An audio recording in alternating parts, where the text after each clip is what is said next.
dan London School of Public Relations Jakarta mempersembahkan PR Corner. PR Corner bersama Prita Kemalgani. Dari lantai 25 Wisma Nusantara Tamrin, Light FM Jakarta. Halo Light Audience, senang sekali rasanya malam hari ini saya Kevin Onik kembali menemani Anda semuanya dengan segmen Light at Night. Nah, seperti biasanya Light Audience, setiap Senin malam mulai dari pukul 20 sampai dengan 21 kita memasuki program PR Corner, ya. Dan di PR Corner ini kita akan ngobrol tentang masalah public relation, baik dari segi praktisi ya maupun akademisi, serta kisah-kisah sukses para pelaku-pelaku public relation. Oke? Nah, telah hadir di studio host acara PR Corner Ibu Prita Kemalgani, dan beliau ini adalah pakar komunikasi dan beliau adalah founder dari London School of Public Relations atau LSPR dan ketua Perhumas. Ya. Assalamualaikum Bu. Waalaikumsalam. Apa kabar? Kabar baik. Selamat malam Mas Kevin.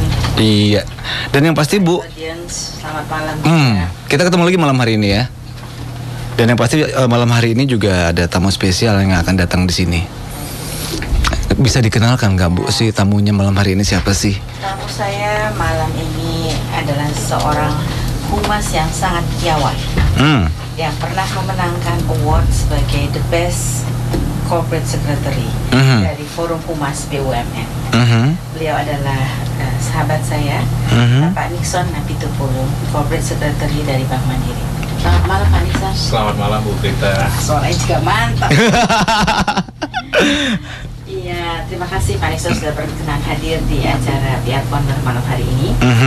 Dan kita akan bincang-bincang malam hari ini yang mana topiknya gaya kepemimpinan. Ada beberapa pertanyaan udah saya siapkan ya dari sebelum saya jumpa Pak Nixon malam ini tentang kepemimpinan. Tapi ada yang saya ingin tanyain, sebenarnya corporate secretary itu apa aja sih tugasnya Pak Nixon? Makasih Bu Prita. Tugasnya corporate secretary itu sebenarnya kalau mau ditulis pakai satu kalimat tuh menjaga, mengawal, bahkan creating gitu, penciptaan persepsi positif tentang satu perusahaan atau satu korporasi. CSR dan CSR di kita juga, karena ini kaitannya juga lebih creating perception dan image korporasi, itu juga ada di corporate secretary. Kemudian juga ada tanggung jawab ke regulator, dalam hal ini otoritas-otoritas, karena ada beberapa ketentuan-ketentuan yang harus dijaga oleh corporate secretary, karena apalagi perusahaan terbuka. Jadi TBK itu ya? TBK itu banyak sekali regulasi yang mesti kita taati, kita aturi, laporan-laporan yang mesti kita taati. Makanya kalau jadi korsek di perusahaan terbuka itu tanggung jawabnya jadi lebih dibanding yang korporasi masih belum perusahaan terbuka. Kemudian di kami juga ada tugas lain, misalnya jaga campaign di luar PR, jadi juga jaga campaign, membuat event untuk Markom terutama, koordinasi dengan pemegang produk dan teman-teman sales. Nah, kita juga mesti jaga koordinasi integrasi supaya message-nya sama. Misalnya tahun ini Mandiri mau memasarkan apa yang namanya System Point, Fiesta Point. Nah, itu kita mesti jaga integrasinya, gimana ini nanti bisa dorong nama Mandiri jauh lebih baik gitu ya. Jadi produk, kemudian program, event mereka itu kita mesti kawal dan integrasikan supaya message-nya sampai orang tahu nih Mandiri hebat, persepsinya positif. Iya, berarti Pak Nixon sibuk banget dong ya Pak ya di corporate secretary. Timnya banyak nggak nih Pak Nixon? Tim saya cukup banyak Bu. Kalau di Mandiri lebih unik lagi, kebetulan security juga di bawah saya gitu ya. Ini ada hubungannya sama image juga kali ya. Gitu ya. Karena di Mandiri security itu mesti bisa ramah tapi juga tegas. Nah, anak buah saya itu ada sekitar lebih dari 250 orang, hampir 300 orang.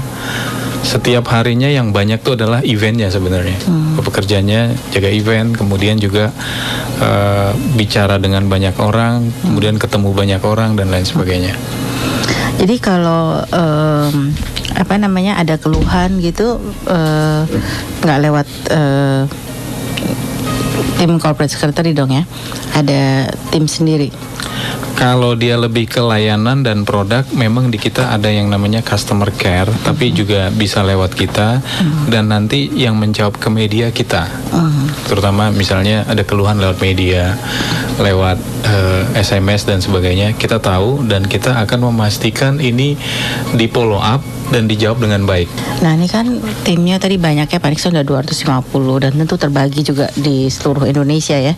Nah itu gimana sih Pak Nixon komunikasinya dengan mereka dan mempersuasi mereka gitu untuk supaya bisa faithful dengan program-program yang sudah Pak Nixon canangkan bersama tim sebelumnya?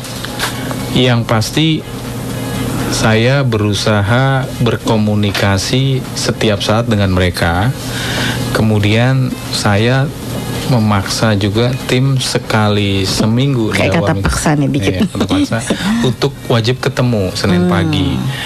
Jadi selain rapat koordinasi dengan para departemen headnya, saya juga paksa seluruh tim kumpul gitu ya.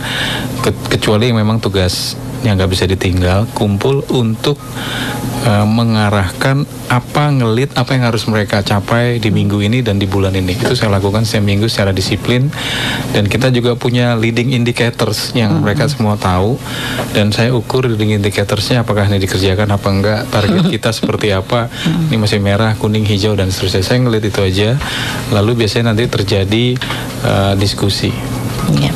Satu lagi nih Mas Kevin, Pak Nixon ini sangat populer di antara anak-anak muda, terutama anak-anak muda entrepreneurship yang udah hebat-hebat ya. Nah, saya ingin tanya nih Pak Nixon, udah lama sebenarnya pertanyaan ini. Gimana sih Pak Nixon mempersuasi anak-anak muda ini untuk tertarik ikut dalam program-program yang dilaksanakan oleh Bank Mandiri, terutama wirausaha muda mandiri? Nah, anak-anak sekarang Bu memang udah generasinya berubah ya Bu ya. 2 minggu lalu saya ke UGM ceritain bahwa ternyata di UGM tuh anak-anak yang mau tamat disurvei, orang ingin berwirausaha itu pertumbuhannya semakin tinggi dan paling tinggi yang ingin berwirausaha dibanding tahun 70-80an orang tamat ingin jadi pegawai. Termasuk saya gitu. Tapi anak-anak sekarang tuh berubah dan situasinya berubah. Nah, kita bagaimana mengkomunikasikannya? Kita pakai sarana komunikasi yang banyak dipakai anak-anak muda. Kita pakai YouTube, kita pakai Twitter, kita pakai Facebook, dan kita buat creating website. Lalu kita buat anak-anak alumni yang sudah bagus dan berhasil, cicat di situ, kemudian influence mereka. Kita datang ke kampus-kampus, panggil pembicara yang baik, kemudian minta seluruh alumni ngomong, ceritain usahanya, inspire them. Jadi yang kita lakukan adalah bagaimana menginspirasi anak-anak muda ini untuk berwirausaha. Dan memang ini sebenarnya adalah passionnya Bank Mandiri ya, untuk dorong kewirausahaan itu menjadi sesuatu yang besar di Indonesia. Pertanyaannya kenapa sih Mandiri mau ngurusin wirausaha?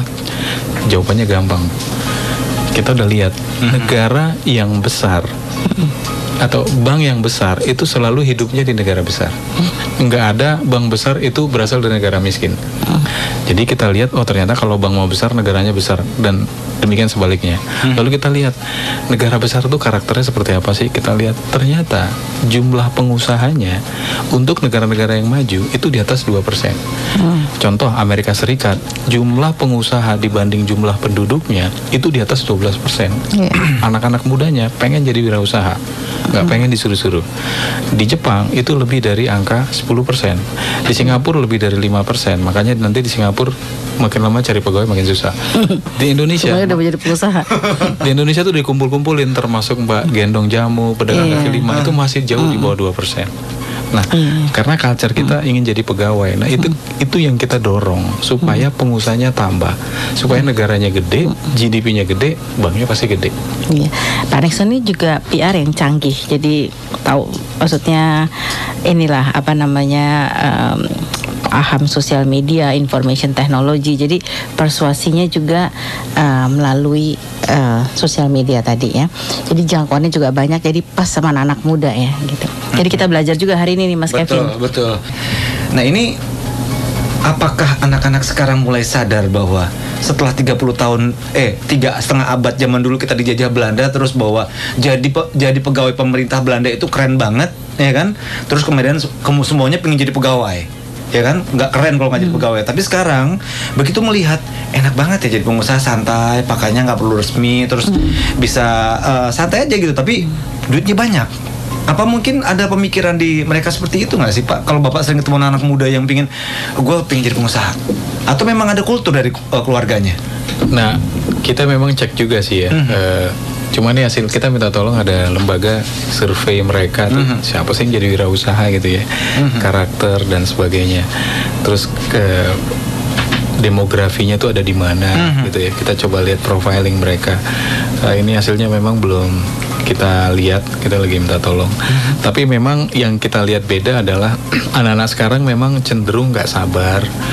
Gen X, Gen Y istilahnya anak sekarang itu yang lahir di 80-90-an dan cara mungkin karena hidupnya instan. Mereka lihat digital, gamenya digital, beli makanan juga instan, kemudian semuanya serba instan. Kalau zaman saya masih pakai surat dulu pacaran, sekarang pasti nggak ada yang pakai surat lagi. Nunggunya juga seminggu 2 minggu lebih gitu baru dibalas gitu. Sekarang kan ada SMS, online, chat, pakai macam-macam aplikasi udah banyak. Nah, semua serba instan dan mereka ingin cepat juga, persis yang Pak Kevin bilang, ingin cepat kaya. Dan memang benar Pak, kalau kita cek di bank, siapa sih yang punya duit paling banyak? Itu bukan pejabat, bukan mahasiswa, bukan pegawai, ya tapi pengusaha. Pengusaha lah yang memiliki uang paling banyak. Kita lihat kredit, siapa sih yang paling banyak memanfaatkan kredit dari bank? Ya bukan pejabat, bukan even menteri, tapi pengusaha. Jadi pengusaha ini mah yang dorong ekonomi dan yang punya duit. Dan kalau mau banyak income negara ini, ya create sebanyak-banyaknya pengusaha di negara ini.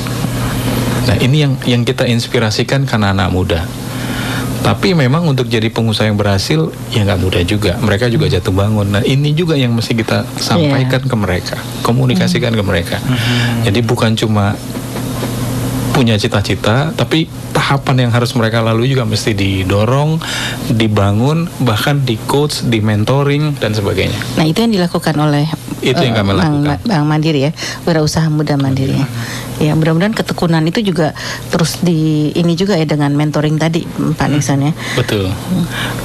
Kita ada program namanya Mandiri Inkubator, kalau boleh saya tambahkan. Kita pilih anak-anak yang bagus, kita taruh di satu tempat, ada kantornya di Jalan Iskandar Shah. Kita set up office mereka dan mereka ketemu mentor. Karena kita ketemu juga orang-orang baik di negeri ini, pengusaha-pengusaha baik, ternyata ingin giving back. Termasuk Pak Kemal. Oh iya. Pak, terima kasih. Ntar saya bilang nih di rumah. Mereka ingin nggak dibayar, tapi mau jadi mentornya mereka. Kita pertemukan, kita buat sarana dan tempat. Dan berita gembiranya, kita monitor 6 bulan yang angkatan pertama ini masuk ke sana, keluar. Kemarin kita coba survei omset mereka selama 6 bulan ini growth 40% average.